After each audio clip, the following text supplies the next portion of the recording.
Story 1. My 22 female fiance, 25 male, wants his father to check my H-men tomorrow night before I get married. My fiance proposed to me about 8 months ago. We decided on having a relatively small wedding, which is in 2 days. Everything was going great. He seems absolutely perfect, and we are very much in love. I am a virgin and so is he. He wanted to save it for marriage, and I wasn't fussed, so I agreed to saving it. He has told me earlier that in his family, the father checks the virginity of the bride the night before the wedding. I laugh this off as it seriously sounds like a massive joke. No, turns out he was dead serious. He wants me the night before to open my legs up in a small ceremony type thing so his dad can check me while him, his brothers, and uncle can watch so that they know I am still pure. I told him fat chance I'm going to do that, and he was begging me to go through with it and how important it is for him. He said he knew it was slightly embarrassing for me, but his mom did, and it will prove how much I love him, and that I have nothing to hide anyway, as I am still a virgin. I left, and he was crying. It was very dramatic, to be honest. I want to call the whole wedding off because of this and never talk to him again. At the same time, it's only one thing, and other than that, we are genuinely perfect for each other, and I don't want to spend my life with anyone else, and it is very important to him and his family. What the frick-frack do I do? I am currently at my friend's house, and I might stay here for the night. Tomorrow would be our last day as an unmarried couple, and I am straight up panicking. Now for some additional comments before reading the update. He said he knew it was slightly embarrassing for me, but his mom did, and it will prove how much I love him. He told in all sincerity that showing your genitals to his father, uncles, and brother is the same as showing your love for him. Who gives an F what his mom did to get married X number of years ago? He can go marry his mom if he wants someone who is comfortable with this strange tradition. Or he can offer to show his taint to all of your mom, aunts, sisters, etc. It's only slightly embarrassing, right? In all honesty, this sounds borderline cultish. If you really want to marry this man, you should not allow him to push you into something you are uncomfortable with. It would be a very bad start to the marriage.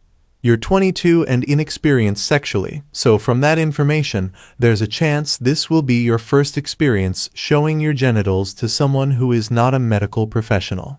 Do you really want those people to be all your fiancé's immediate male family members, right? She should make him go to his very own ball sack viewing by all of her female family members, and they all get a chance to grope him. This is a disgusting tradition and is sexual assault. I can't believe someone would ask a woman they love to do this. This isn't love, OP.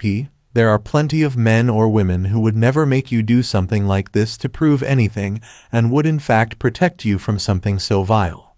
Run fast, girl. He said he knew it was slightly embarrassing for me. Slightly embarrassing. If he considers being forced to expose yourself to an audience consisting of your future in-laws only to be slightly embarrassing, I'd hate to see what he considers to be actual embarrassment. Why is the burden of proving love being placed upon you?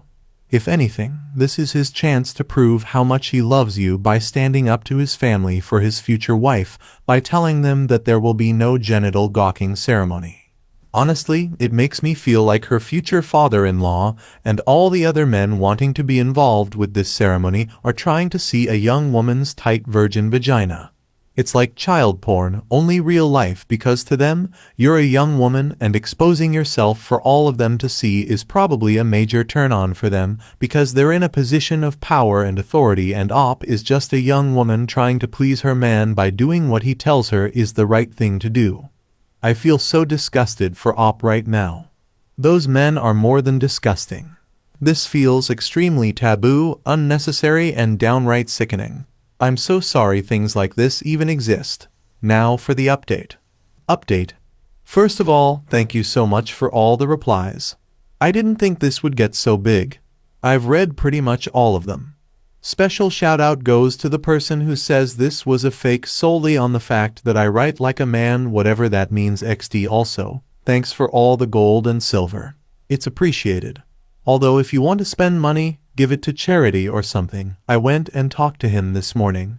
I told him that his father is not going to look at me and he needs to respect that. He was adamant that it needs to happen and accused me about lying about my virginity. I was trying to be calm and rational, but he was not having it and just became more and more angry. I told him if he really loved me, he would stand by me on this and tell his father no, to which he slapped me and said he didn't need to prove anything. So I ended it and left him. I am currently back at my friend's house being miserable and eating pizza, which is pretty fun. So yup, thanks everyone. Story 2. My girlfriend turned me into a morning person and made me realize I want to marry her someday.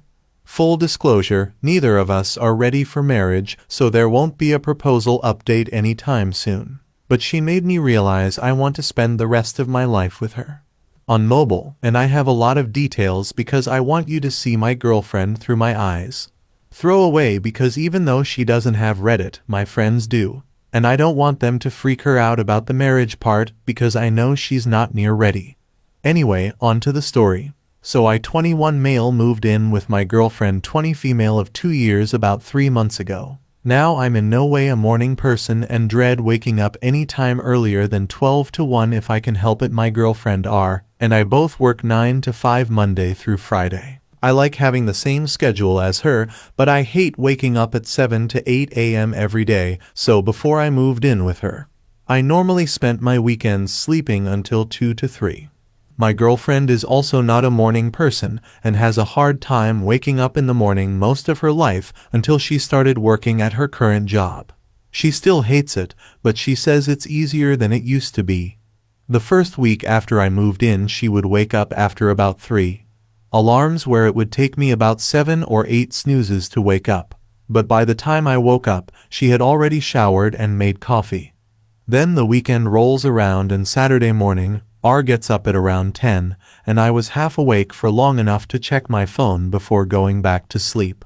I woke up again around 11 because Mother Nature was calling and heard her singing. Because I was still asleep, she was singing quietly, so she wouldn't wake me up. I came out of the room and saw her playing Minecraft with one earbud in, and the house smelled like coffee. She just looked up, smiled, said good morning, and then went back to playing. Next morning, same thing. I was more conscious this time because I recognized her voice in my sleep and was semi-awake. Every weekend morning, she would do the same thing, wake up around 10, sometimes even 9, make coffee and play Minecraft for a few hours while singing quietly so she wouldn't wake me up. Around the third week, I found myself waking up at 10:30 to 11 and laying in bed just to listen to her sing and get frustrated while playing. Around week 5 I was waking up and going in and sitting on the floor with her, just listening to her while drinking coffee and scrolling through my phone. Something about the smell of coffee, the morning light, her singing, and being able to just lay next to her doing absolutely nothing was so peaceful. It made me look forward to the weekend mornings. I noticed it was easier to wake up during the week, and we got into the habit of waking up at the same time. I would start making coffee while she showers, and we would spend a little bit of time together in the mornings during the week too. One morning we woke up and sat in the living room together, and the sun from the window behind the couch was hitting her, and it felt like I was in a movie. There's no other way to describe it. She lit up like an angel, and she was singing as always. I couldn't breathe, I swear. I knew right then and there I was so deeply in love with her I would do anything. And I wanted to spend my life laying on the floor next to her while she played Minecraft and sang. This woman single-handedly fixed my sleep schedule and made me fall in love with her doing the same thing she did before I moved in, only with me. Story 3. My 17 female manager had me leave the new girl waiting tables on her own, so I took her at her word. I, a 17-year-old female, am a waitress server cashier at a semi-local Italian chain. Not going to say which, but it's considered a specialty of the DMV area. I recently had to take a month off of work for health reasons since I was in the emergency room and then had to spend time in inpatient. While I was away, there were huge changes at my job, including new managers and 2 new employees. I've only been working there since last June, but I pick things up pretty quickly. Barring the first day, I had to deal with a panicked dining room by myself while still in training. I'd messed up pretty badly with the computer system and needed the manager's help. Still, it happens. Yesterday I met the new girl for the first time. It was her third day still in training. She's my age and a complete sweetheart, and as the dining room slowly became more and more packed, we made a great team. She got to practice working with the computers and talking to customers while I took down the orders and showed her how everything worked. It was her first time properly serving there, and she really did great considering that, certainly at first. The other two people who were working was a manager and one other hourly employee. The managers at my job will also serve and work the counters. Basically, all waitresses have to do double the work, and we still get paid dirt, but that's another story. I was running between the dining room and the counters to try to keep up. Although we can only serve max 2 people at the counters, picking up or placing orders at a time, it was to the point where my manager and her friend had bundled up and complained about how cold it was. While I was flushed with my coat off, covered in sweat, cleaned myself up when dealing with the food of course, the manager and her friend were sitting down together alternating between scrolling on their phones and talking, only getting up to answer the phones when they had already rung 5+ times and having people wait at the counters to be held for 10+ minutes. It was massively irritating, but I didn't have the time or energy to confront them. Well, about halfway through my shift, my manager told me that I can't just go in between the dining room and the counter, and if I didn't pick one or the other, she'd withhold my tips for both since I wasn't fully invested in either. Ouch! She gave me a choice on paper, but in reality it made it perfectly clear that I was stuck behind the counter and the new girl, the trainee, was on her own. There was nothing I could really do, so I just stayed at the counter. Though that was pretty slammed in and of itself, and I really could have used my 2 co-workers who were screwing around on their phones. I didn't have time to answer phone calls, pack up orders, check people out, and go to take orders all at once. And I had one particularly angry woman call me a lazy bee for leaving her on hold for about 2 minutes. That stuck with me. While I was doing all this, the new girl was stuck with a packed dining room and no help. About 20 minutes into it, my manager approaches me looking both angry and sheepish. Basically, the trainee had messed up and charged the wrong orders to the wrong cards and needed help. Though the way she phrased this was, you don't have to stay by the counter the whole time, that's not what I meant. I looked over and could see her friend on her phone still, and the manager herself still had AirPods on and playing on her own phone screen.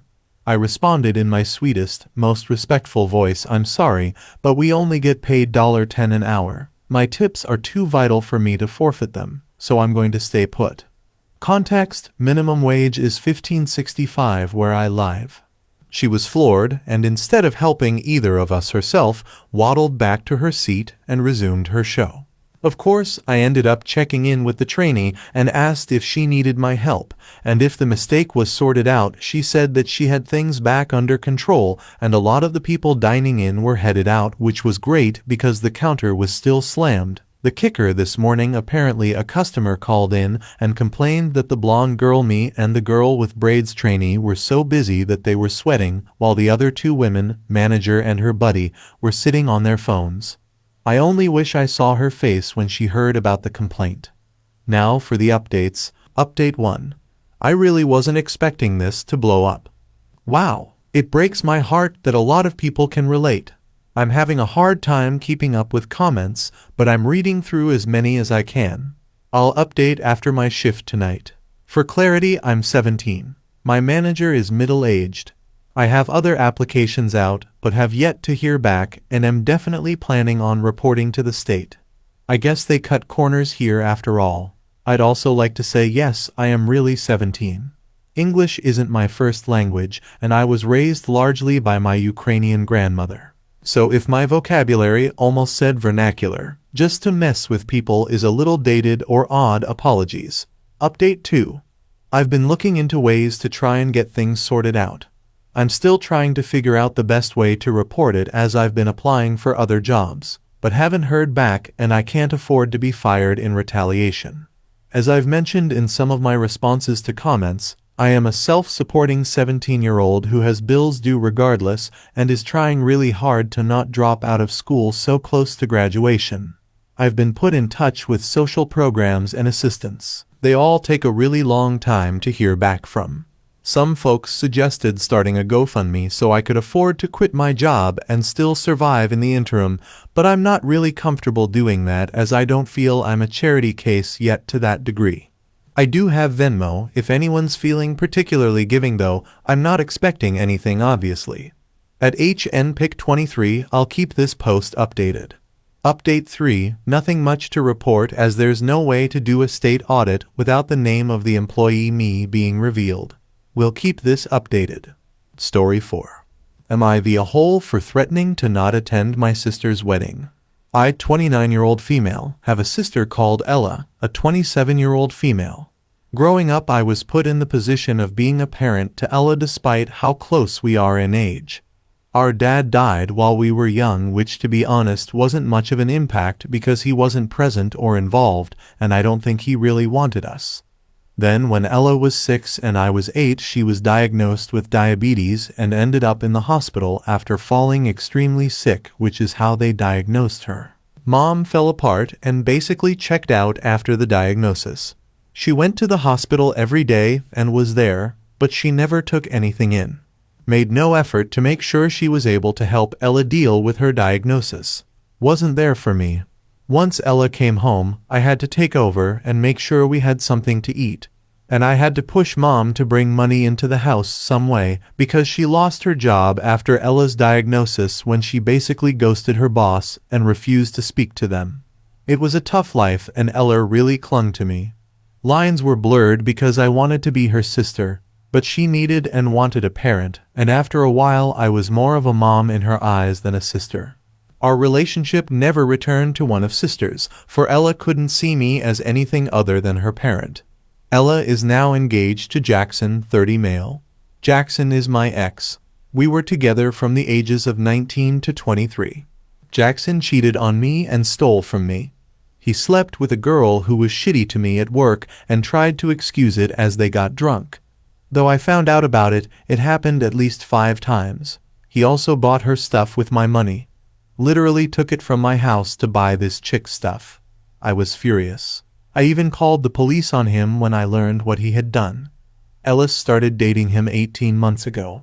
I wasn't happy when she told me. No part of me thought it was a good idea. She told me she knew he was an awful jerk when I knew him, but he had changed and blah blah blah. I told her it was her life, but she had to understand if they ended up being a serious thing, it wouldn't mean that I would be close to him. She told me that my husband and husband was Jackson's best friend when I was dating him, and it's how we met, should at least be civil and give things a chance. The problem now is she told me to buy Jackson a gift as a symbol of me accepting him into our little family. She has been at this for 3 months now and won't let up. She accused me initially of being bitter because I wouldn't. But then she called me selfish last week when I said I wouldn't buy him shit.